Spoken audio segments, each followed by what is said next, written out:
Eric didn't raise his voice. He didn't flinch or look away. He just let the words fall from his mouth like he was announcing a shift in the weather. "You need to stop showing up unannounced," he said, standing in the kitchen with his arms crossed, the fridge still open behind him. "This isn't working anymore. You're not part of this life." I stood there, holding a plate of lemon bars I'd made the night before, the powdered sugar melting slightly under my trembling grip. "I didn't think I needed an invitation," I replied, my voice more brittle than I wanted it to be. "It's your birthday." He exhaled and shut the fridge door. Megan stood behind him, arms folded, saying nothing, but her silence was permission. The kind that cuts more than words. "We're just in a different phase, Mom. Megan and I are trying to build boundaries, healthy space, you showing up whenever it doesn't work for us anymore." I nodded slowly. My heart wasn't racing. That would have made this easier to explain. No, what I felt was worse, stillness. Like I was watching a film of my life on spool, and someone else was making the decisions now, someone who didn't need me. "I see," I said. "You always make things about you," Eric added, not unkindly, but without hesitation. "You hover. You guilt us. It's not good for our home." I don't remember saying goodbye. I don't remember handing Megan the lemon bars or whether I left them on the kitchen counter. I do remember walking out the door with my keys clenched in one hand and my scarf slipping down my shoulder, unnoticed. When I reached my car, the door handle felt cold, even in the spring sunlight. I didn't cry on the drive home, not when I passed the elementary school where I used to wait in the carpool lane, nor when I spotted the old cafe where Eric had begged me to try avocado toast for the first time. Back then, he had wanted me in his life so much it nearly frightened me. The daily phone calls, the invitations to dinner, the long conversations about his new job, his startup, his uncertainty about fatherhood.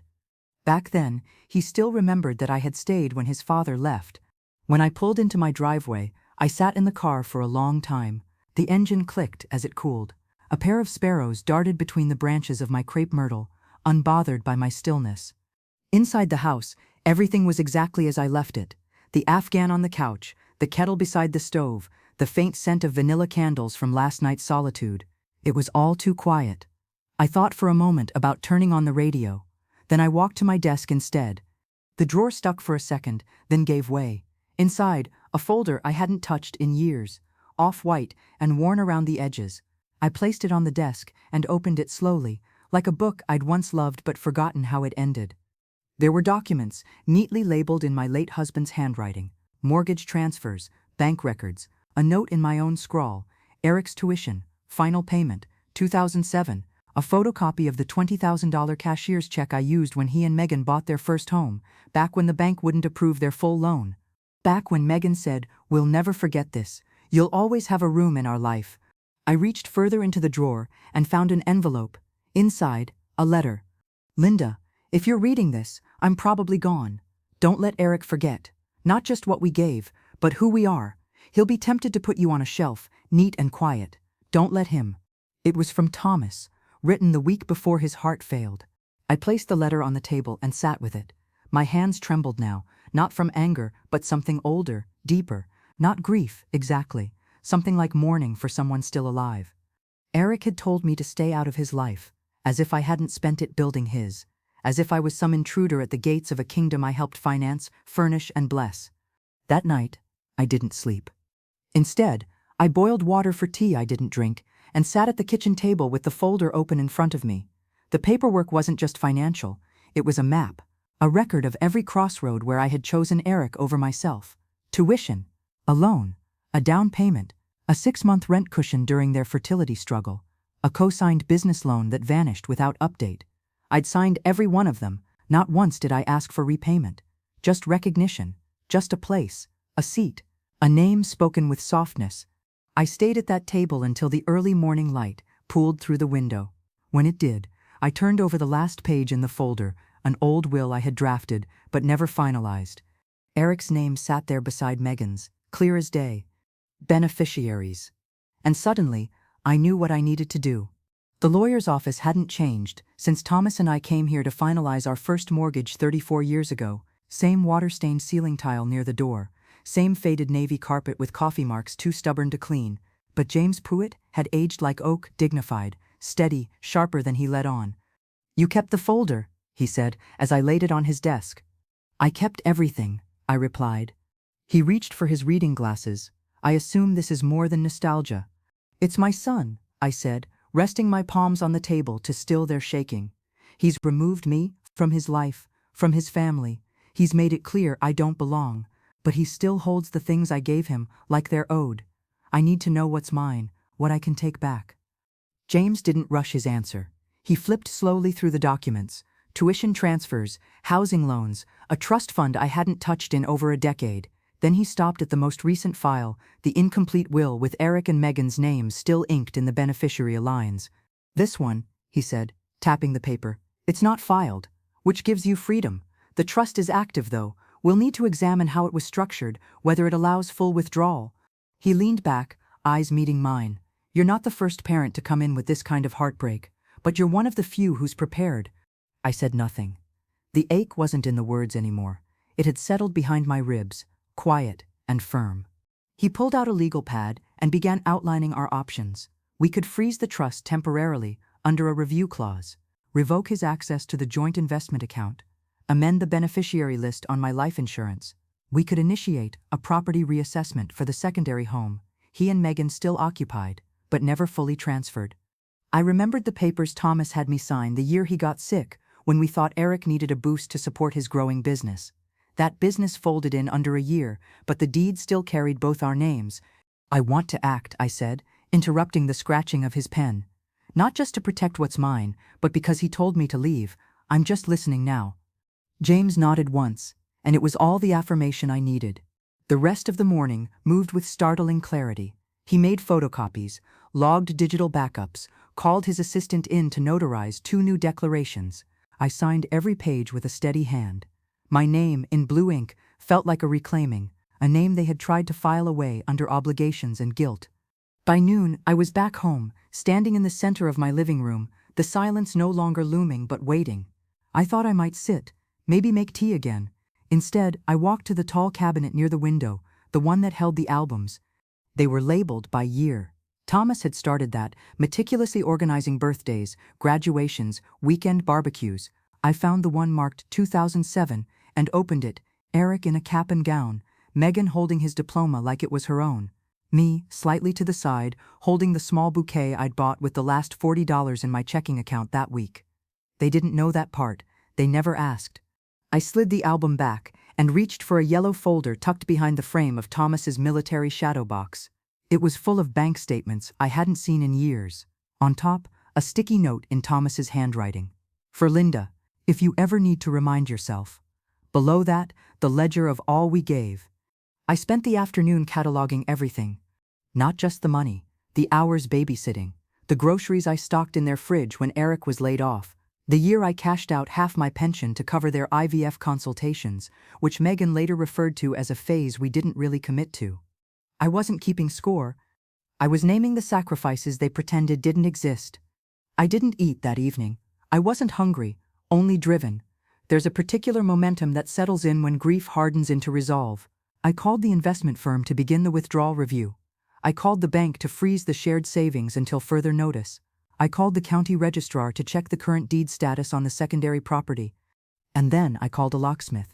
Not because I feared intrusion, because it was time to stop leaving the door open. The last call I made was to the foundation Eric used for his last startup grant. I had endowed part of it in Thomas's name seed money for young entrepreneurs. Eric had applied without mentioning the connection. I'd like to rescind my portion of the endowment, I said to the startled woman on the line. Effective immediately. We've already issued grants this year, she stammered. Then I hope the next ones remember to thank the people who believed in them. Afterward, I sat on the porch, the ledger on my lap, the light fading. The sky had turned the color of plum wine, soft and bruised. The ache hadn't left my chest, but it was quieter now, no longer pleading to be heard. Tomorrow, I would visit the notary to formalize the will update.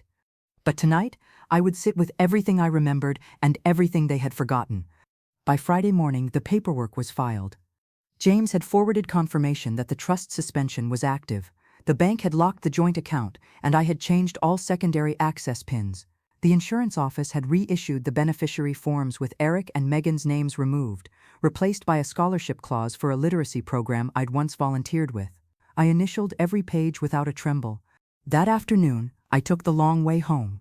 Not because I was avoiding anything, but because I needed to move slower than my thoughts. I passed the old library, where I used to bring Eric after school, where he once asked me to help him find books about planets, because someday I'll build something big, Mama. That child, the one who said Mama, like it was a sacred title, felt so far away, I wondered if I'd made him up. When I got back to my house, I noticed something on the doorstep. A package, no return address, wrapped tightly, almost carelessly, like it had been stuffed into the post office drop box rather than placed. I took it inside and set it on the kitchen table, beside the now closed yellow ledger. I opened it slowly.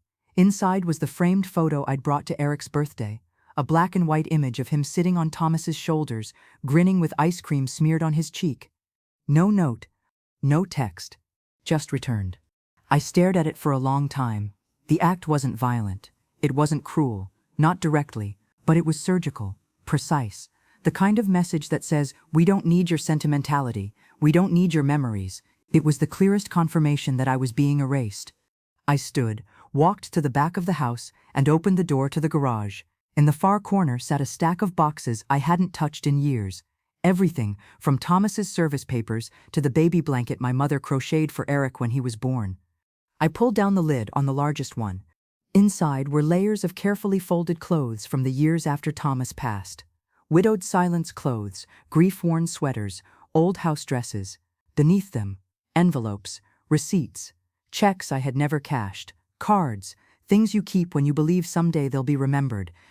I picked out one card, yellowed slightly, the edges curled from humidity. It was from Eric, 3rd grade. On the front, a crayoned picture of a woman with a crown that said Queen Mom. Inside, the message, I love you even when you yell about socks. You're my best friend. I placed it gently back in the box and whispered, I remember. The next day, Megan called. Not to apologize. Hey Linda, she began too brightly. Eric's been a little off lately. I think the birthday caught him off guard. He's under a lot of pressure, and well, maybe the visit just wasn't the right time. I didn't interrupt. I didn't even respond. I let the weight of silence sit there. After a few seconds, she cleared her throat. Anyway, I just thought I'd check in. No hard feelings, right? I sent him a gift, I said quietly. I noticed it was returned. Oh, a pause. That was probably a misunderstanding. I'm sure he didn't mean anything by it. I let another silence bloom. Then I said, tell Eric. I heard him clearly. She hesitated again, but I ended the call before she could fill the gap with more glossed-over phrases. That night, I didn't pull out old files or ledger books. I didn't sit with tea and self-reflection.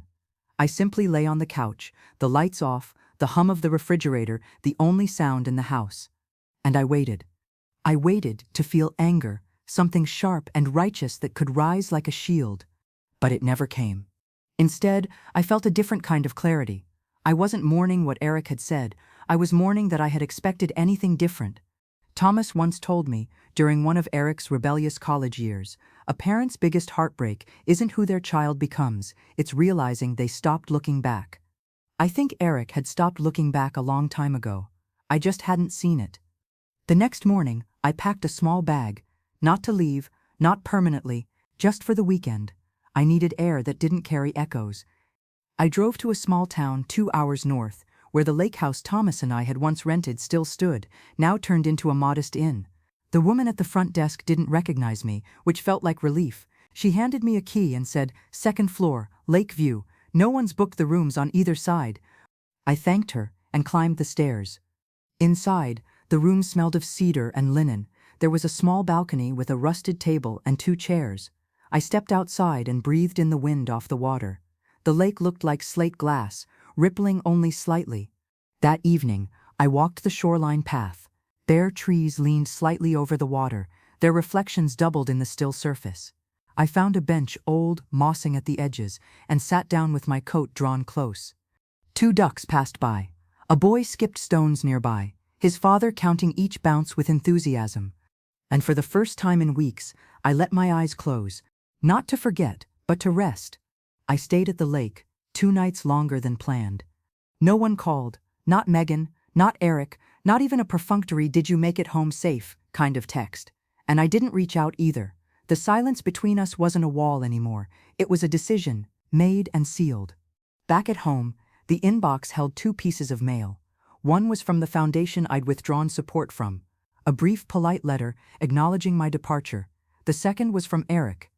A letter, not a text, not an email. That alone made my hands pause before opening it. The paper was thick. His handwriting, the one that used to tilt slightly left when he was nervous, was more practiced now, flattened into uniform strokes. "Mom," it began, "I don't know what you're doing, but I'd like to believe this isn't about revenge." I sat down on the edge of the bed, the envelope still creased in my fingers. "You've always been dramatic, but I never expected you to start unraveling our entire financial structure over a few tense words. Megan and I are dealing with things you wouldn't understand because you've never had to raise a family in this world. I know you think you gave a lot, but that doesn't mean we owe you a seat at the table forever." I folded the page back and placed it beside me. The words didn't sting. What struck me was the distance in them, the way he spoke as though I were a stranger who'd once invested in a business and now kept interfering with the product. There was no apology, no curiosity, no acknowledgement of the lemon bars I'd left on the counter or the framed photo he returned without a note. I pulled out a pen and scrap paper from my nightstand drawer.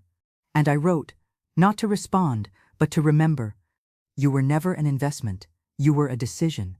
I chose you when I could have chosen easier paths. I held you through fevers and spelling tests and adolescent silence. I paid in time, in fear, in meals, skipped and knees bruised from kneeling beside your bed. That doesn't require repayment, but it should at least be remembered. I didn't send it. Instead, I opened my closet and began sorting clothes. A strange energy settled in my hands, like a tide pulling me toward something unfinished. I filled one donation bag, then another. I kept only what I loved and what I used. The rest, the polite sweaters for family holidays, the dresses worn to baby showers where I was never thanked, could go. In the back of the closet, I found a jewelry box. Inside was my wedding ring, a thin gold band with a modest stone. Thomas couldn't afford more back then, and I never wanted him to. Next to it was a charm bracelet Eric had given me when he was 9. Each charm represented something we loved: books, tea, a tiny globe for our summer trip to the coast. He had begged the neighbor's daughter to help him pick it out. I remember his face when I unwrapped it. Proud, eager. I held the bracelet to the light. A few charms had dulled, but they were intact. I put it on, not as a statement, just a memory I wasn't ready to let go of. Then the doorbell rang. I wasn't expecting anyone. I wiped my hands on my jeans and opened the door. It was my neighbor, Mrs. Langston. Her grandson was with her. He usually visited on weekends. She smiled awkwardly. "I'm so sorry to bother, Linda. We're baking for the school fundraiser, and I ran out of flour. Do you have any to spare?" "Of course," I said. "Come in for a moment." I led them to the kitchen. The boy Elliot, maybe 8 or 9, wandered toward the window while I pulled a bag of flour from the cabinet. As I handed it to her, Mrs. Langston glanced at the papers on my counter. "Oh," she said softly, "are those estate forms?" I hesitated. "Yes, just updating a few things." She nodded, her mouth tightening slightly. My sister had to do the same when her son, well, when things fell apart. It's hard, isn't it? Changing things we thought were set in stone. I didn't reply right away. Then I said, "It's not the changing that's hard. It's realizing you waited too long to start." She reached across the counter and squeezed my hand. "If you ever want company, we host supper on Sundays. No RSVP needed." After they left, I stood in the quiet kitchen for a long time. I wasn't lonely, but I was awake now, in a way I hadn't been for years. I reached for the insurance forms and wrote in a new clause, something James had suggested: a charitable transfer to fund adult literacy classes in underserved neighborhoods, a way to turn silence into something with voice, something lasting. Then I picked up the trust document, the one that now bore my new instructions, and placed it in a fireproof envelope. On the front, I wrote in clear black ink, "Do not forward to Eric. If contested, seek arbitration." That night, I watched the news with the volume low and folded towels without urgency. I wasn't preparing for anyone. I wasn't preserving appearances. I was simply living in my home again, without apology. And when I passed by the front hallway mirror, I stopped. I looked older than I remembered. Not worse, just fuller, more defined. I adjusted the charm bracelet on my wrist, then flicked off the light. It was just after 9 on Tuesday morning when I heard a knock at the door. Not the cautious kind, but firm and familiar, the kind people use when they feel entitled to be heard. I was still in the kitchen, rinsing out my tea mug, expecting the mailman, or maybe Mrs. Langston, dropping off another pie. But when I opened the door, it was Megan. She stood on the porch in a slate-gray blazer, one hand holding a large leather tote, the other resting too deliberately against her hip. Her smile was tight, but her eyes darted to the living room window behind me. "I thought I'd stop by," she said, as though we had some kind of standing invitation. "Eric's at work, and I figured this was easier face to face." I didn't step aside, I waited. She hesitated, then added, "I won't stay long." I moved just enough to let her in, not because I wanted her inside my home, but because I wanted her to see it, to see the calm, the order, the deliberate nature of a life lived without them. She walked in with heels that struck the wood floor too hard, like punctuation in a letter I hadn't asked to read. Her eyes flicked over the mantel, where I'd rearranged the frames just days earlier, Thomas in uniform, me holding Eric as a baby, the shoreline where we used to vacation. Megan didn't look at any of them for more than a second. She chose the armchair near the window and sat without waiting for an offer. "I won't waste your time," she said, crossing her legs. "Eric's upset. He says you're unraveling everything out of spite, the trust, the accounts, the house, and honestly, Linda, I agree." I raised an eyebrow, but said nothing. Silence has its own gravity. She took that as a challenge. "You were always a little emotional, but this," she continued, "it's vindictive. It's not about protecting yourself, it's about punishing us, and that's not fair." I folded my hands and rested them in my lap. "Have you come to ask me to undo it?" I asked quietly. "I came to remind you what family means." That almost made me laugh, but I didn't. Instead, I leaned forward, letting my words land, without rush. When Eric told me to stay out of his life, I listened. I didn't fight it. I didn't scream or beg. I respected it. I removed myself not just from his birthday, but from everything he was building, everything I helped build. I didn't ask to be erased, but I accepted that I had been. She opened her mouth, but I held up a hand. "You and Eric assumed I'd just fade out, that I'd keep giving quietly, that I wouldn't notice being pushed to the edge of your lives until I'd fallen off, but I did notice, and I've chosen to stop handing over pieces of myself to people who only remember me when something needs signing." Megan flushed, her polished composure cracking at the edges. "Eric was hurt," she snapped. "You blindsided him." "Good," I said. "Now he knows what that feels like." She stood abruptly, her tote thudding against the chair as she adjusted the strap. "You'll regret this," she said flatly. "Maybe not now, but eventually, when you're truly alone." I stood too.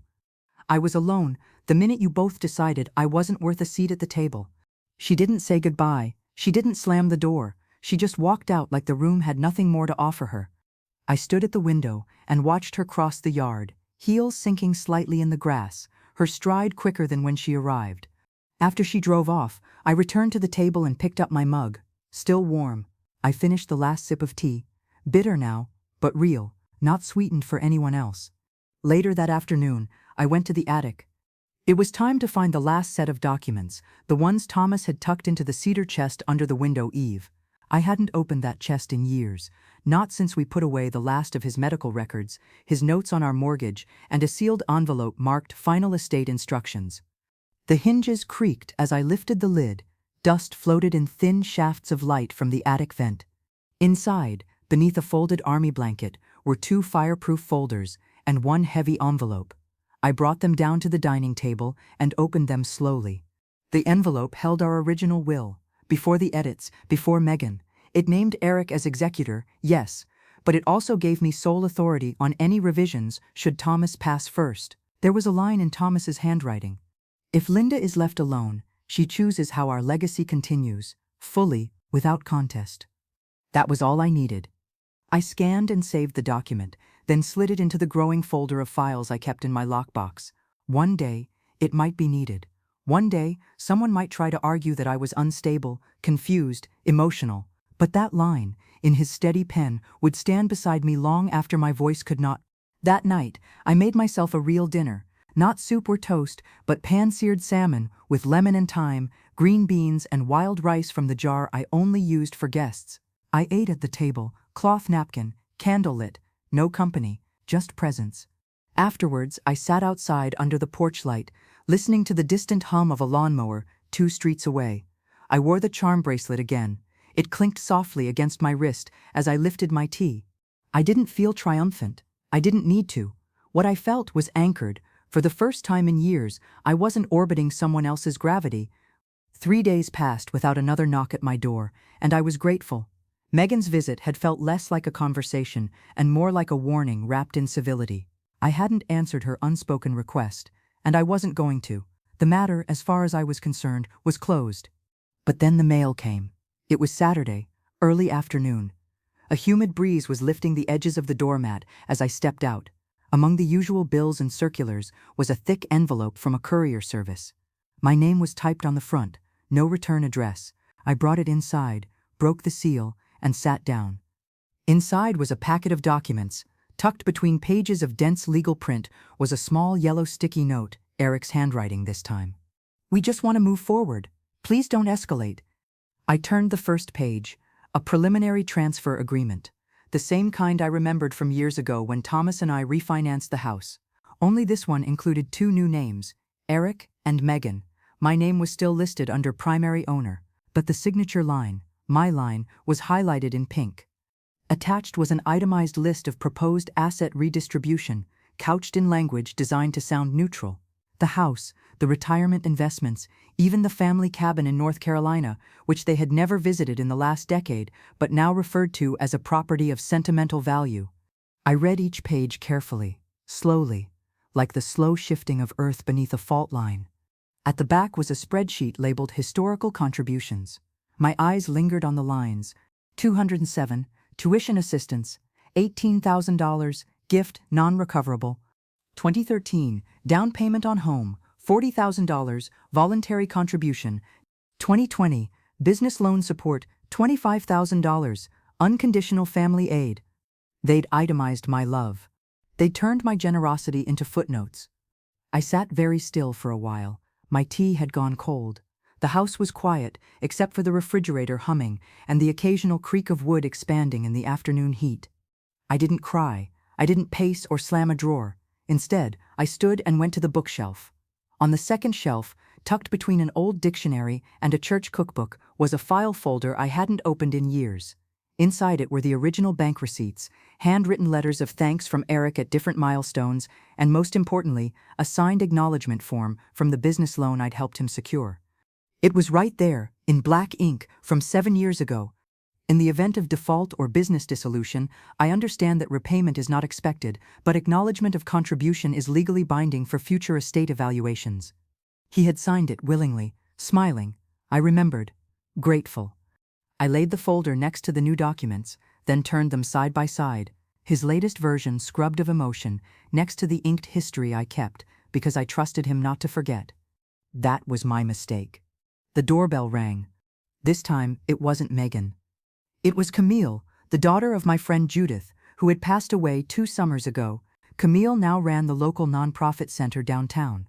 She was in her late 30s, sharp but kind, always with paint on her fingers or clipboards under her arm.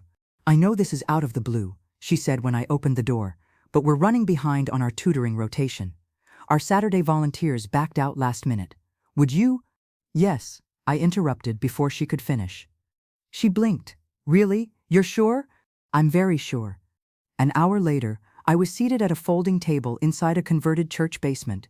The walls were lined with bookshelves made from donated crates. Children and adults sat in clusters, some sounding out words, others filling out job forms or tracing the alphabet. A boy with shaggy hair and bitten fingernails slid into the seat across from me. He looked to be about 10. "You the new one?"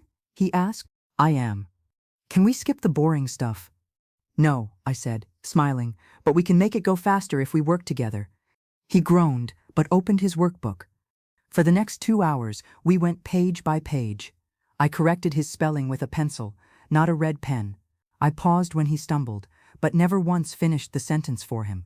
And slowly, the boy stopped glancing at the clock. When his mother came to pick him up, she looked surprised. "He usually gives up by the first break," she said. "You must have magic." I didn't. What I had was time, patience, the kind I'd given away for years and now chose to give on purpose. When I got home that evening, I placed Eric's documents into a manila envelope. I didn't shred them. Not yet. I wasn't afraid of escalation. I just wanted the proof close, in case they tried again to pretend none of it happened. Then I sat on the porch. The charm bracelet glinted in the fading light, and I thought about that boy at the table, the way his shoulders finally relaxed when he got something right. For a long time, I had waited for my son to remember who I was, what I'd given, what I meant. Now, I had stopped waiting. And that was its own kind of freedom. It was a Wednesday afternoon when the knock returned, this time softer, almost rehearsed. I had just come in from watering the garden beds and was still holding the small trowel, dirt beneath my nails, sleeves rolled above my elbows. The sun hadn't yet begun to drop, but the air had taken on that late spring heaviness, full of pollen and secrets. Through the window, I saw them standing side by side, Eric and Megan. They weren't holding hands, but they were standing close, united in posture. Megan's expression was neutral. Eric's carried the uneasy charm he always used when trying to smooth something over. I wiped my hands on a dish towel before opening the door. I didn't invite them in. I didn't need to. Eric glanced around the porch like it was the first time he'd seen it, though he'd helped Thomas paint the railings when he was 16. "Hi, Mom," he said. "Do you have a minute?" "You already took an hour last month," I replied. "But go ahead." Megan shot him a look, but he nodded.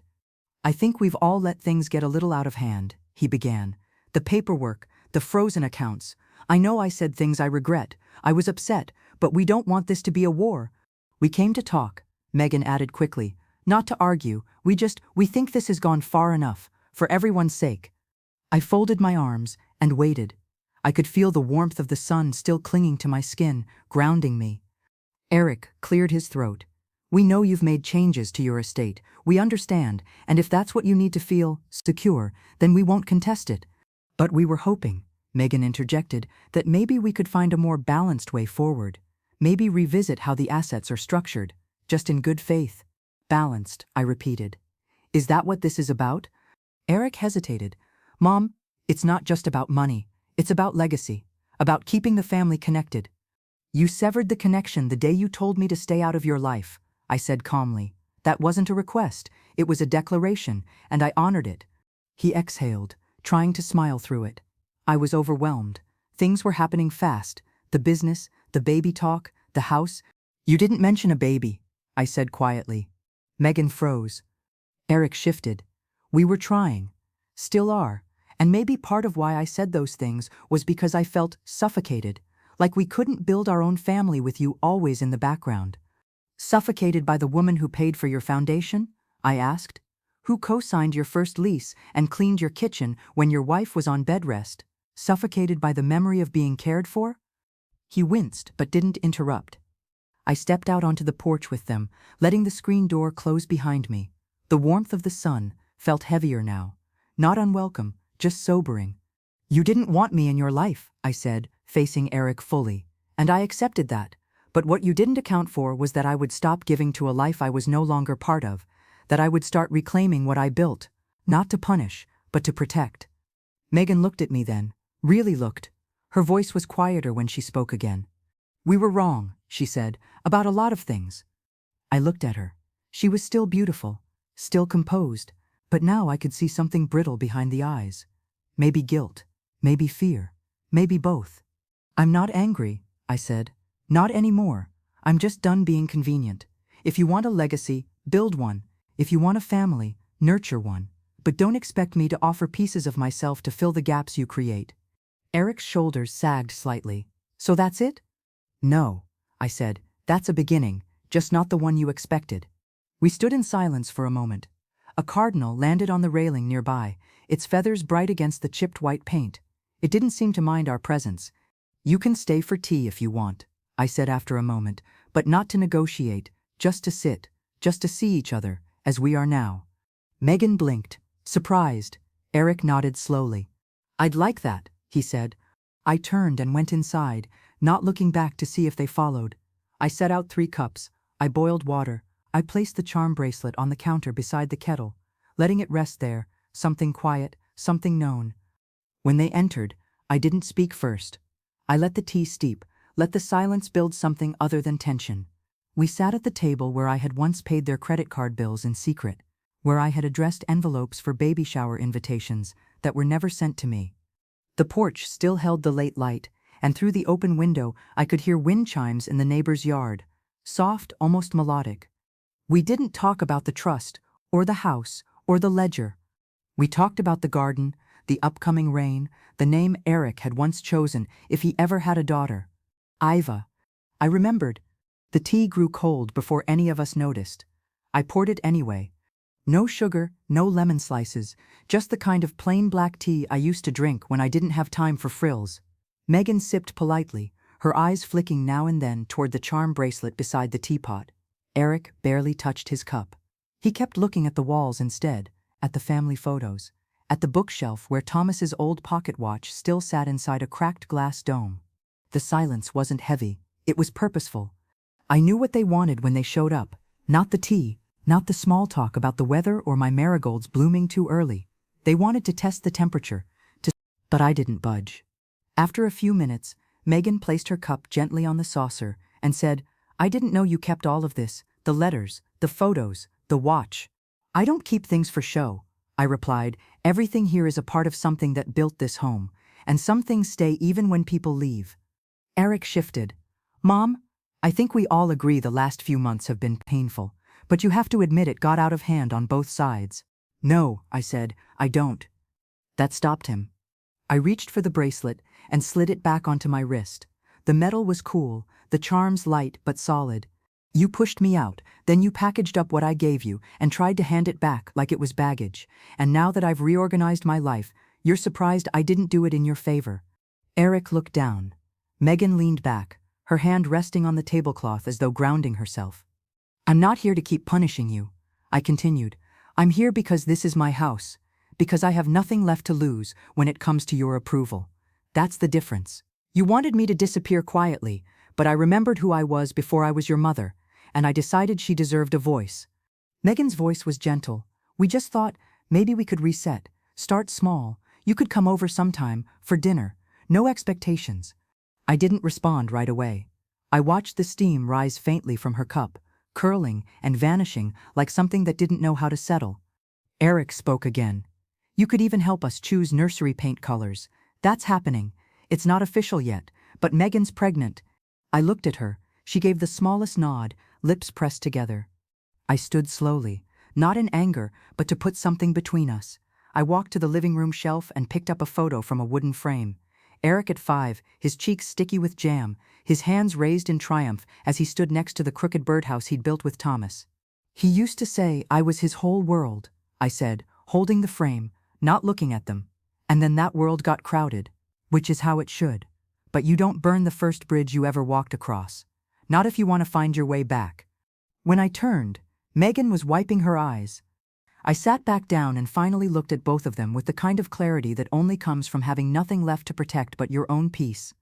"You're going to have a child," I said.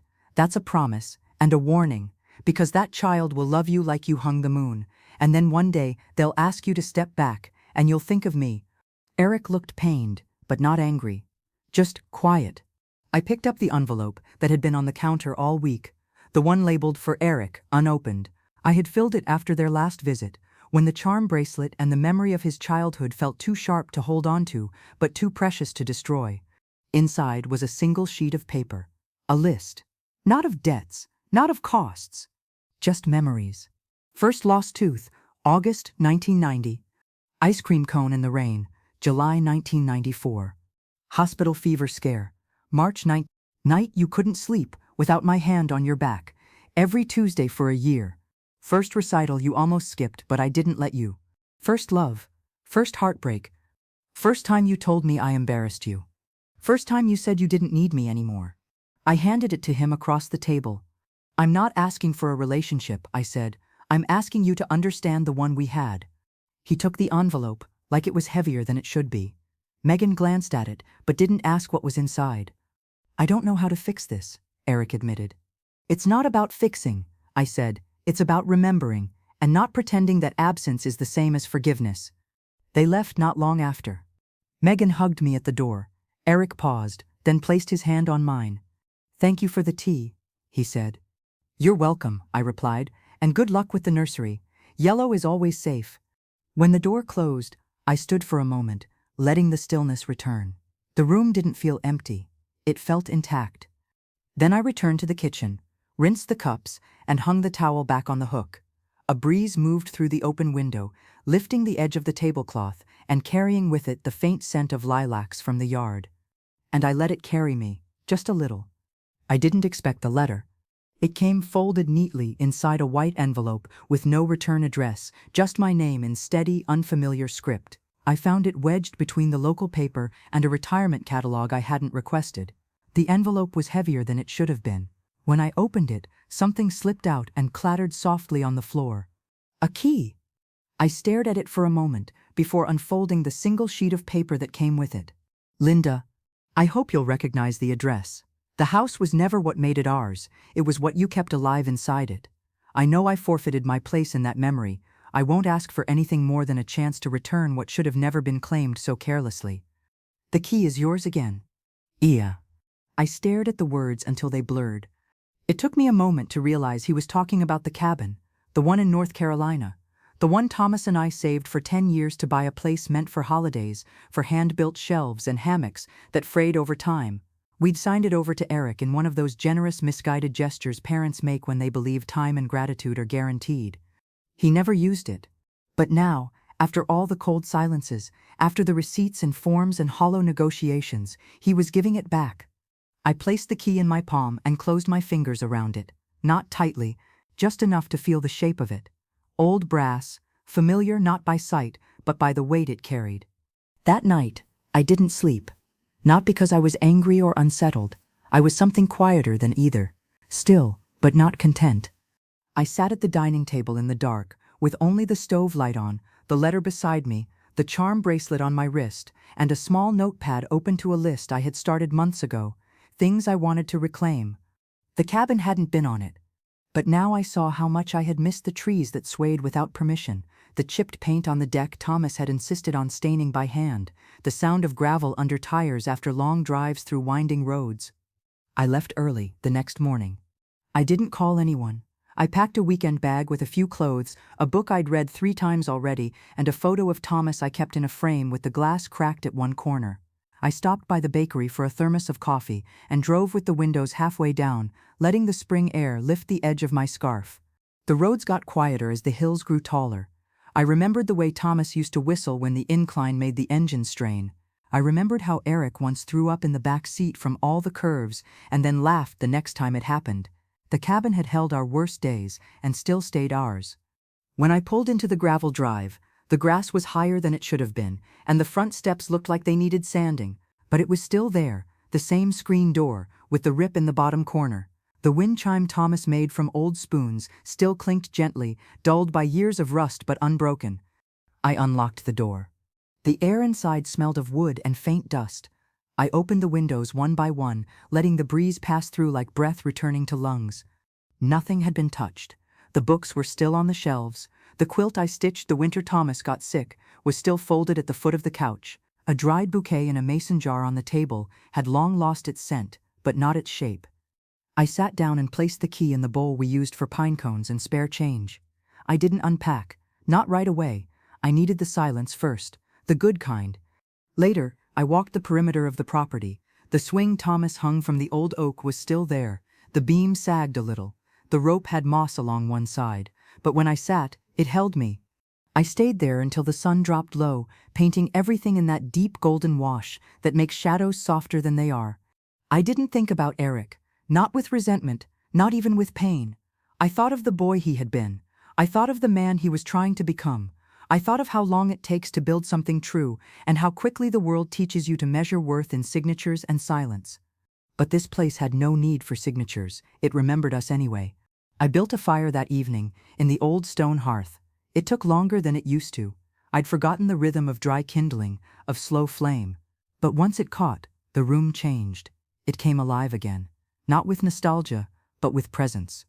I curled beneath the old quilt, the charm bracelet resting on the armrest beside me, and let my eyes close to the sound of crackling wood and distant frogs beginning their nighttime chorus. In the morning, I'd sweep the porch and oil the hinges, but tonight, I would simply stay. Not as a guest, as the one who never truly left. The morning sun at the cabin came in quietly, filtered through trees just beginning to leaf out. I hadn't slept that deeply in months.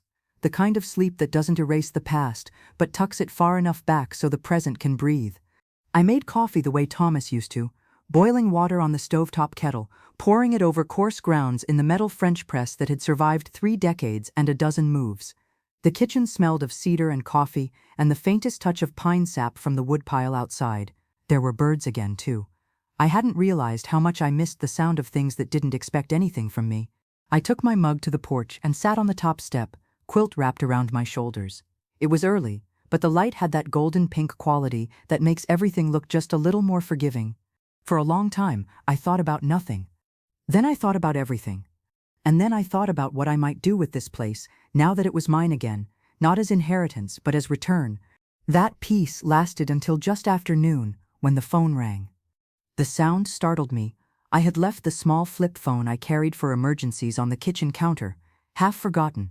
Only a handful of people even had the number. I picked it up, more curious than concerned. It was Eric.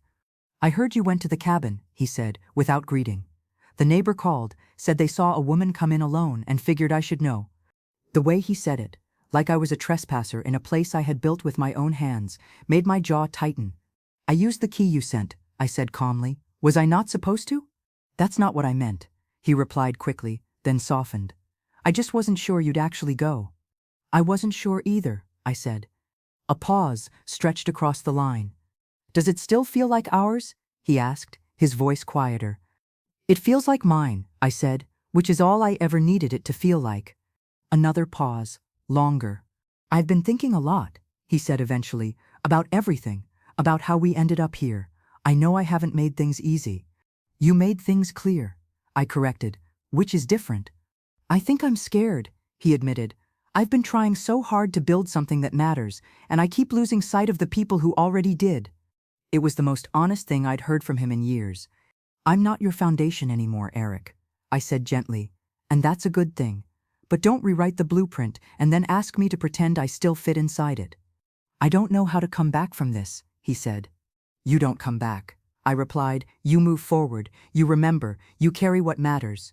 We sat in silence on opposite ends of a line that had once stretched between diapers and scraped knees and college applications. Now it simply held what hadn't yet broken. "Will you come back home?" he asked. "I never left," I said. "You just stopped seeing me there." After we hung up, I walked down to the edge of the woods behind the cabin. Thomas had cleared a path once, narrow and uneven, but it was still there. I followed it to the small clearing where we'd once talked about building a second structure, a studio maybe, or a guest house. We never did. But the idea still lived there, in the space between the trees. I stood for a while in that clearing. The sky opened wide above me. I thought about how space could be something you reclaimed, not by pushing others out, but by choosing what belonged to you.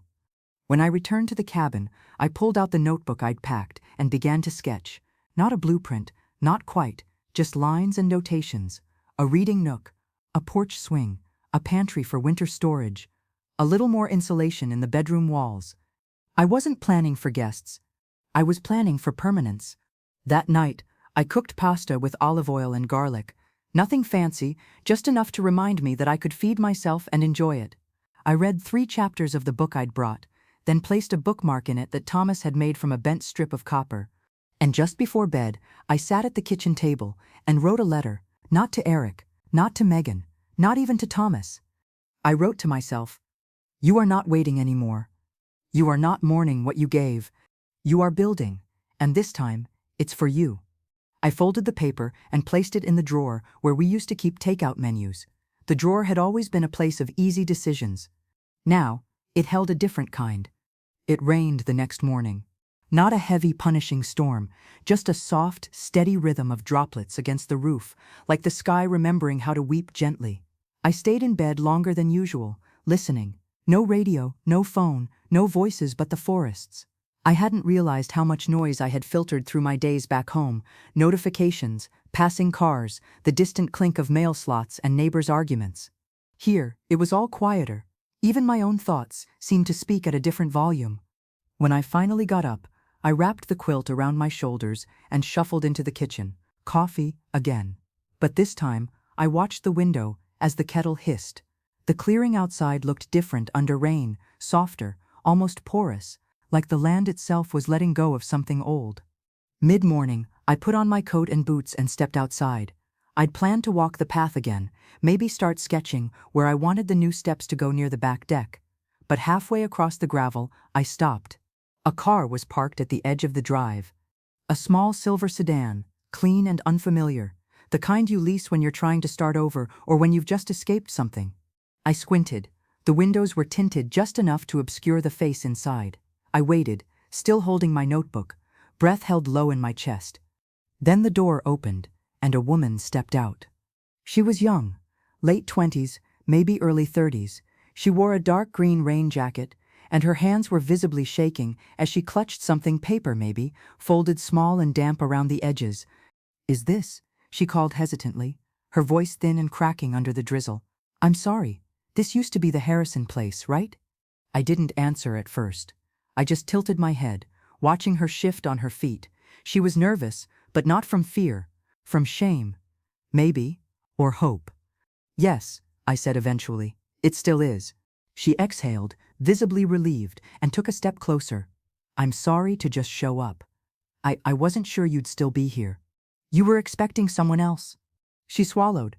"I was hoping for anyone, honestly. I didn't know where else to go." I gestured to the porch. "You're wet.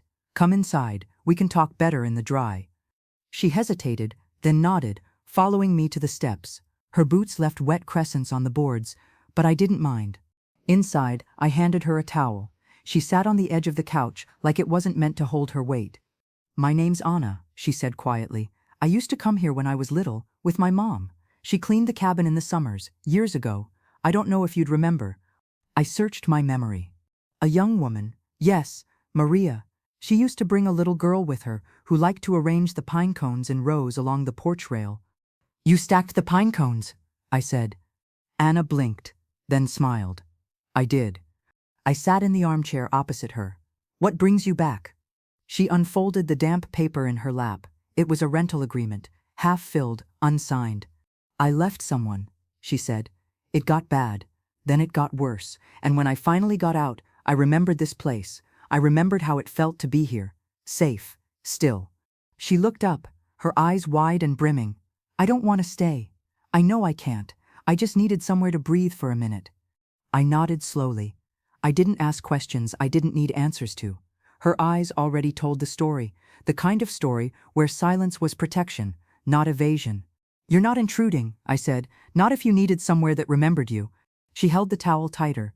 "I don't know who I am right now. I just knew I wasn't that woman anymore, the one who flinched at every sound." I stood and walked to the cabinet, took down the second ceramic mug Thomas and I had always used for guests, people who mattered. I poured tea, set it in front of her. "No ceremony, no conditions. Then let this be the place where you figure that out," I said. She sipped, slowly, with both hands around the mug, her shoulders lowered by half an inch, her jaw loosened. The quiet between us stretched wide, but it wasn't empty. "I didn't even know this belonged to you," she said after a while. "It didn't," I said. "And then it did, and then it almost didn't again, but I took it back." "Good," she whispered. "It's meant to be held by someone who remembers." Later, when the rain slowed, she stood.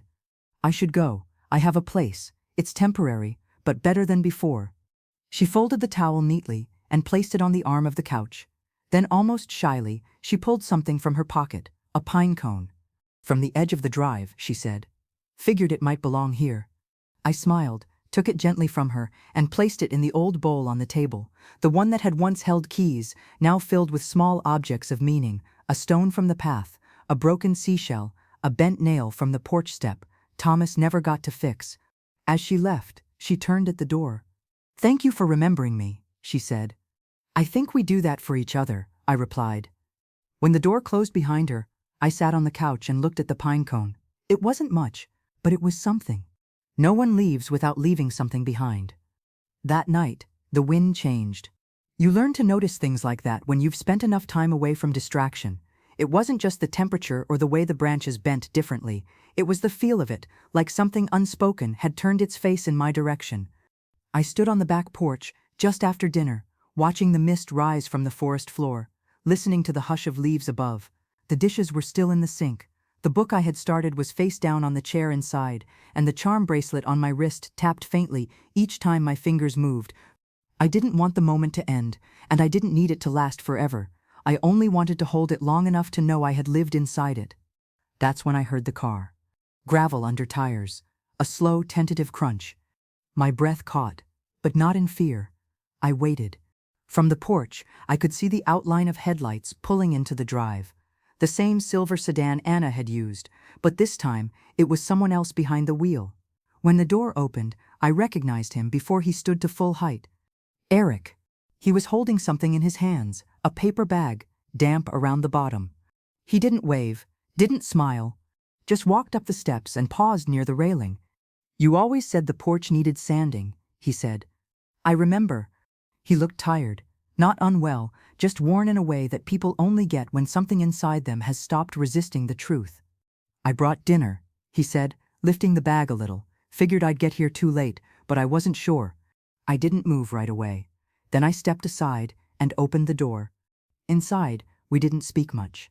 I reheated what he brought: chicken, roasted vegetables, a small loaf of bread I suspected was from a bakery and not his hands, but it didn't matter. He sat at the table and watched the fire in the hearth while I poured 2 glasses of water.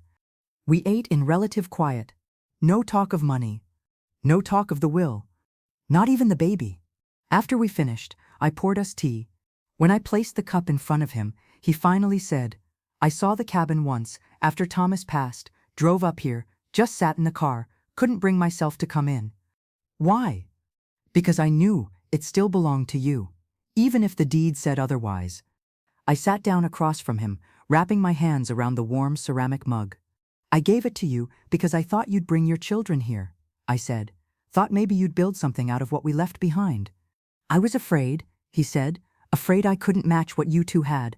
I sipped my tea. "You didn't have to match it," I said, "just remember it." The fire cracked behind us, the smell of pine and smoke curling into the room.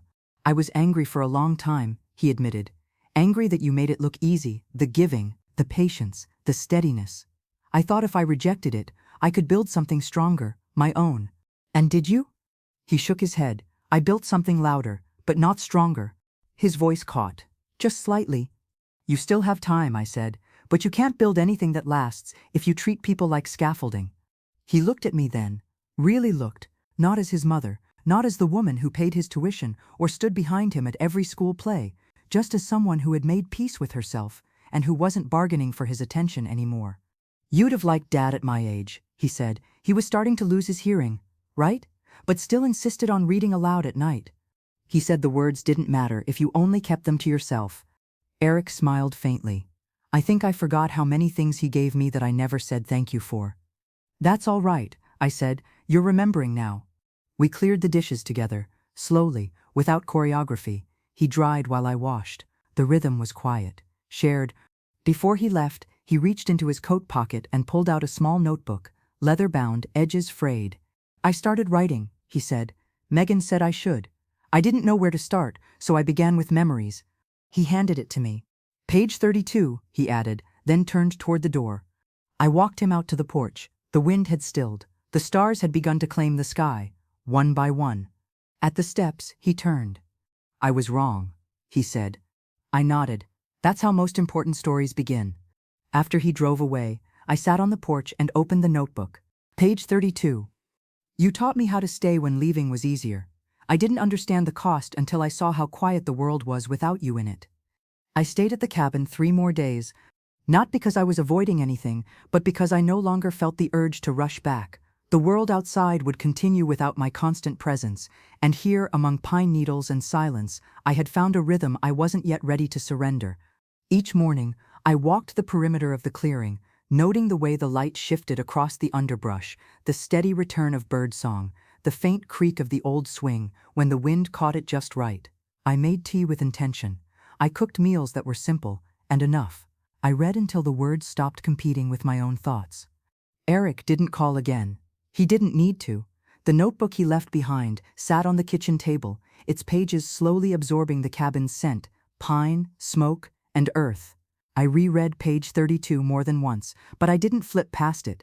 Some words are meant to be held, not catalogued. On my final evening, I lit the fireplace one last time. It was cooler than the nights before, and the cabin's bones creaked in response. I draped the quilt across my lap and placed a fresh log on the flames. The charm bracelet rested on the table beside me. The pine cone Anna had left sat nearby in the bowl. The leather notebook, unopened since that first night, lay beside it. I had not come here to be remembered. I came to remember myself. And I had. The next morning, I packed with care, not with heaviness, but with a kind of reverence. I folded the quilt, wiped the counters, left a note for myself on the refrigerator that read, "Next time, bring the rosemary plant." Before I locked the door, I returned to the table. I placed the bracelet inside the bowl with the pine cone, alongside the stone from the path and the shell from years ago. I left the notebook beside them. It felt right. The cabin had been built with love, left behind with faith, taken back with grief, and now held again with clarity. But I no longer needed to take it all with me. Some things belonged to the place itself. On the drive home, the roads curved familiarly. I didn't play music. I didn't rehearse conversations. I let the silence stretch comfortably between me and the past. And when the town signs returned, when the traffic lights blinked into view, I felt no dread. Back at my house, the grass had grown slightly too long. The mail had collected on the mat in a scattered pile, mostly flyers and donation envelopes. I carried them inside and laid them on the dining table, then made tea without thinking too hard about it. The house smelled like home, but lighter now, as though something had been released. Later that afternoon, I heard the doorbell. It was Megan. She looked tired in a real way, not just cosmetic. Her hair was tied back messily, and she wore a gray sweatshirt that didn't match her usual polished style. "I'm not staying long," she said, holding a folded paper in her hands. I wanted to say something without him here." I nodded and stepped aside. She didn't sit, even when I motioned to the couch. "I used to be jealous of you," she said abruptly. "The way Eric talked about you, how you always knew what to say, how nothing seemed to knock you off balance. I told myself you were controlling. I needed to believe that, so I could feel like I had earned my place." Her eyes were red but not weeping. "But you were right about him, about both of us. We built fast, loud, and when the scaffolding cracked, we didn't know how to ask for help without assigning blame." She handed me the paper. It was a photo, one I hadn't seen before. Megan and Eric at the cabin, years ago. They must have gone without telling me. They stood beside the swing, Eric's hand resting on one of the beams. "He wanted to surprise you with a renovation," she said. "That was supposed to be the year we brought you back in, but things got complicated and we got stupid." I looked at the photo again. They looked young, not unkind, just unready. "We're having a girl," she said, her voice catching on the word. I met her gaze. "You'll do better with her." "We'll try," she said. She didn't ask for anything, didn't push. As she turned to leave, she hesitated at the door. "Do you think you'll ever give the cabin to her?" she asked, half smiling. "The way you gave it to Eric." I thought about that. Then I said, "I might let her discover it." Megan nodded once, and then she was gone. That evening, I sat by the window. The photo rested on the table beside my tea. I looked at it for a long time, not with longing, but with gratitude. We'd all left something behind at that place. What I left wasn't a house or a symbol. It was the version of myself that had waited too long to be seen. And the one who came back? She was staying.